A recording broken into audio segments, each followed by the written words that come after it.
bang sa'yo hindi pinalad? Di katulad ng mga kilala mong higit sa akin. Oo tama, dahil di ako perpekto. Asahan mo naman ako'y marunong makontento. Di hahanap ng iba, wala nang hihigit sa'yo. Siguro ang hangad na lamang tumanda sa tabi mo. Ang pangarap ko'y ikaw hanggang sa kahuli-hulihan, makasamang bumuo ng tinatawag na tahanan. Makarami sa lahat-lahat, hindi lang sa kulitan. Sa ginhawa man o hirap, tanggap mo ang kapintasan ko sa buhay. Wala nang hihingin sa may kapal, isang biyaya na sa akin ang ikaw ang minahal.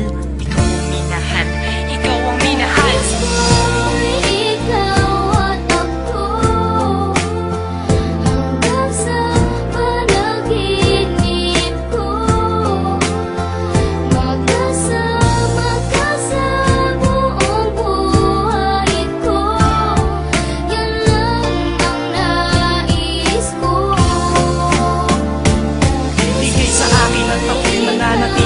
Sa'yo, sinunggaban ko na ang tsansa na masabi ko sa'yo. Salamat dahil sa pagmamahal mo na walang pakit. Sa araw-araw kahit di ka naghangad ng kapalit. Ang kagandahan mong loob na di makita ng mata. Higit sa yamang matuturing ko pag nakikita ka. Patuloy tayong mamumuhay ng maayos at sabay nahaharap sa mga uri ng problema. Magkahawak ng ama na kaagapay kahit pa sa pagtanda. Mga pangarap ko sa buhay sa'yo lang nagmumula. Ang mga titig ko at yakap ang patuloy magsasabi ng pagmamahal na lagi kong bigkas mula sa labi. Kung pwede lang panghabang buhay ka na makasama, yung ikaw lang at ako ang magkasalo sa ligaya. Pangunahin kong dalangin, sana ngay ikaw na sana.